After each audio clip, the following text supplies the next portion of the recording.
All right. I believe that hip hop music still has social value because it evokes the same types of emotion that other music brings forward. And then I have a quote from Soyo, and it says, "What's important is what's inside you, and you have to fight for that." And I think that the video brings this message along. I have a quote, and it's a song about friendship. It's a song that I write for friends of mine that we grew up together. So unity and friendship is a good social value, and that's what she writes about in her hip hop songs. I had the part where Gigi was talking about how she would see the people performing, how she described it as how they identified as hip hop outside of her mother's work, and she would say, when I see those people making music or painting, it was like, yes, I feel the same stuff. I have a quote, and it's in the article about Soyo, and it says, "Sarai made Latinas visible, real Latinas," and then it's like the line under it. It says, "It's a reminder that Latinos are a part of American life. American space is Latino space." It's like showing that everyone's a whole, like social. It's not like social barriers. Everyone's together. All right, so that what I was listening for is you're giving the text evidence is good, and I'm going, all right, give me some commentary. What you just did. Why is the text important? Why is it important?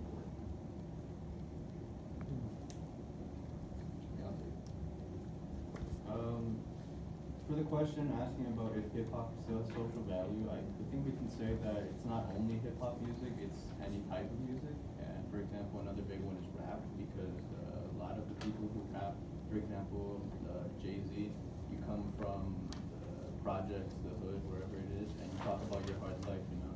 And this wasn't in the Jay-Z article, but if you want to talk about social value in the Anna Tijoux article, not the NTG article, sorry, the That's Me article, it was featured all over from NBC to Fusion. It spawned a hashtag School Children's Art and Advent Gifts. So it has social value in terms of you can either have a laugh at it, you can talk about it all over social media. It's popular, it's trending, you know. So not only, like I said, not only hip hop music, but any music in general. As long as it resonates with some people, it's gonna have some social media impact.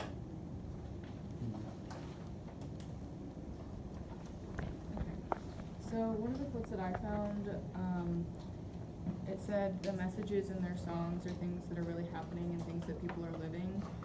So that kind of like shows that hip hop music and music in general, like he says, like it really does come from people's like personal experiences and like what people can observe things and make that into music and sort of bring awareness to stuff that's happening around the world that people might not know about in a song, and that can be really valuable to society. I have a quote that relates to that, and while hip-hop has become a sound and a style recognized the world over, many artists still build reputations by keeping their lyrics close to home, literally, with rhymes about the city, their neighborhood, their block. So they help people relate that have also grown up in situations like that, and so it's really close to home, it says. That relate community. From the That's Me article, to show that hip hop has social value, talking about all the whole social media stuff, like what David said, like how people are able to like open up and talk, like be proud of like who they are, and they don't have to be in shame anymore for like who they are, what they do, like their interests and stuff like that. And that is like a really good way to show that hip hop helps them out in a way. And yeah. Going back to Lucy's quote, that's also a quote I had, and that shows that the artist really cares about their hometown and stuff, and when they rap about hip hop and stuff, and bring the problems that they went through, what their neighborhood is going through, and turning it into something positive and inspiring is a way that hip hop music still actually values. All right, now you're the first one picking up for this one. All All right, now take the same thing you just said and apply it to yourself. What does hip hop or music mean to you?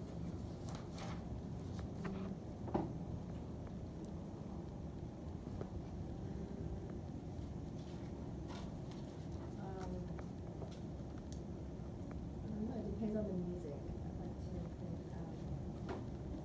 I got it in my son's new car, yesterday, and so now he always hides what he listens to. And I'm like, you're like really into Rihanna, aren't you? My younger son. And so, cause his Bluetooth was coming out of his phone. What's on your phone? a variety of music, like hip hop, All right, which kind of music you like? like an artist. Yeah. I don't have like one, but like a lot like R&B. Like, yeah, I'm more into R&B, but okay. hip hop like I don't know, like Lil Baby. And all that. All right, so if you're choosing to write tomorrow, because notice I purposely put the word music in the prompt, and I didn't say hip hop, I said music. In that. What are you gonna choose to write about? R&B. Does it have social value? How so? Well, a lot of R&B music has something to do with like love and yeah, love and feelings, and like a lot of people are always in their feelings, so that you know I like. That's good. That's good. Grace? So I found a quote that kind of relates to what Maya and Macy have been saying as well, and it says that one of the crucial things for rappers is supposedly keeping it real and representing the people you grew up with and the place you're from. And so I feel like that quote shows that hip hop music does show the struggles and everything that those people are suffering through, and it kind of feels like it would resonate with other people because they could relate to the situations that the person would be talking about, or just anything that they're saying, and even like the music videos that the hip hop artists would do.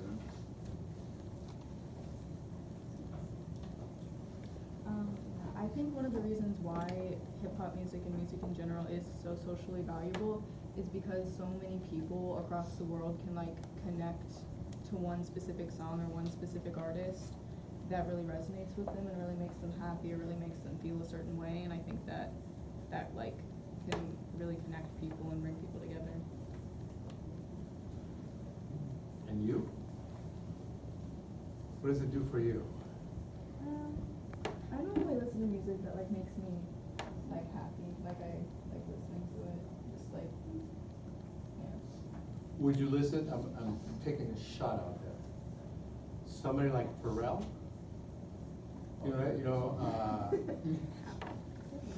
What's his most famous one? The happy one, right? From the yeah. It got overplayed. Yeah, it is, but he has some other ones that are pretty good as well. I'm just trying to think of something that's like upbeat, happy, positive. Yeah, I could see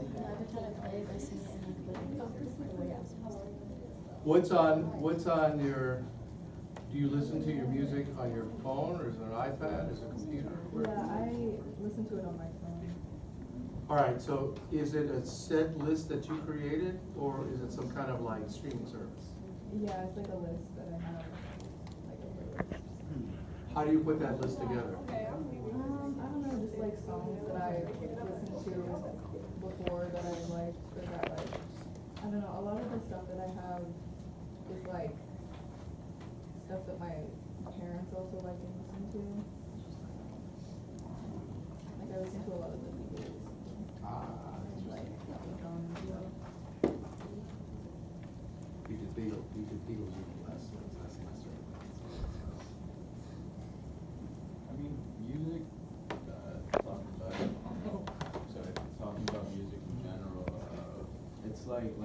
about rap and hip hop being the biggest one, but like you said, it can be any genre. For example, I feel like a lot of people here might not like country music. I don't, but a lot of people that live in the countryside, you know, when they're talking about breakup songs and whatnot, they can relate to that, you know. Whatever anybody finds that it's. I feel like music is a way to express yourself without actually talking. It's rap and hip hop being the biggest ones.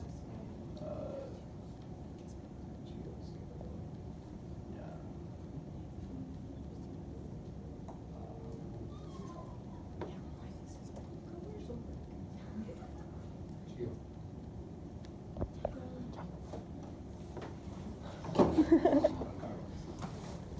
Sorry, guys. Bye.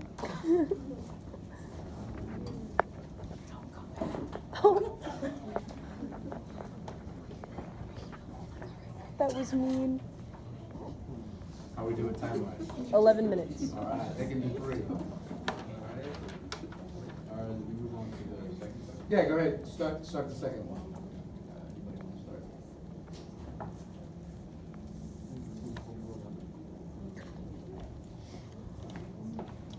I think the quote that was, because that's this one is the one that's like, so it's almost like the world is a ghetto. So the codes that you can see in a ghetto in LA or New York or in Paris or in Russia or in Chile or in Tanzania are most of the time the same. And so they all have this connection, even though like geographically they're apart, but like the culture is kind of similar in each one. Like they're all unique in their own way, but they all have something to relate to.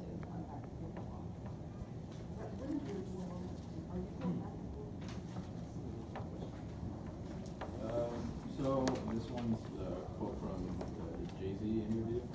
It was, and the people who are addicted to it, referring to the crack, the fiends that have very little self-respect for themselves. So if we think about this worldwide, it usually depends on your age, but if you're under the age of 15, for example, usually if you're out to steal, it's usually because of helping your family, because you're poor, you don't have enough, so you have to go either work really hard for a little bit amount of money, you have to go steal in order to provide for your family. But when he talks about this one, I feel like this is more above 18, where when you don't have enough money, you don't know what to do anymore, you're not with your family. The most you can afford, for example, could be cocaine, crack. And once you start getting into that habit of you having a little bit amount of money, that's going to that, you're feeding the system of paying for crack, then that's where this quote comes in, that you don't have any self-respect anymore, you don't have any respect at all. If you're spending the little bit amount of money you earn that you could be using to provide for yourself, but you're just buying crack.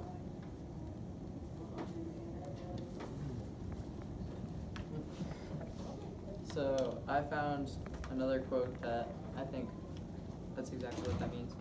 And it says, it's from the Jay-Z article, it says, you're just thinking about buying some food for the house, you're thinking about paying the extra light bill. So at that young age, you're not thinking about the destruction that you're causing to your community. Yeah, I mean, all right, I'll throw it at you, Alright. okay? You were at Campbell. Now, there's 2 worlds there. There's the Campbell IB, Mm-hmm. I know where you're going. and they sometimes work hard to keep you away from the other part of Campbell. What is that part of Campbell like? How would that part of Campbell relate to what you just said? The other part, like Yeah, other part of the Campbell. non-IB. Yeah. It's like totally the opposite of IB. They put the IB program in there to like kind of, I don't know, to try to like alleviate some of the pain and like maybe increase test scores and like, Yeah. I don't know, they're totally opposite. And the like non-IB kids, oftentimes they'll like make fun of all the IB kids because they think like we're just supposed to be so perfect and hardworking. But Jose, last comment. Like, talking to what Ryder was talking about with the IB program, as like, you know, like I have a sister who went to the IB program, and well, from what I know, she she had to work really hard to stay in that program, because it was like of course IB is like way harder, because I mean she focused more on art than anything else, right? If I remember, I don't think she really interacted a lot with the non-Ivy kids in Campbell, mainly because they weren't really like important to like their to the program, so they basically were just outcasts, I guess. We separated like pretty much fully, except for in like art classes, like what you were saying, PE classes, all the other like academic classes are totally different. Let's give them a hand.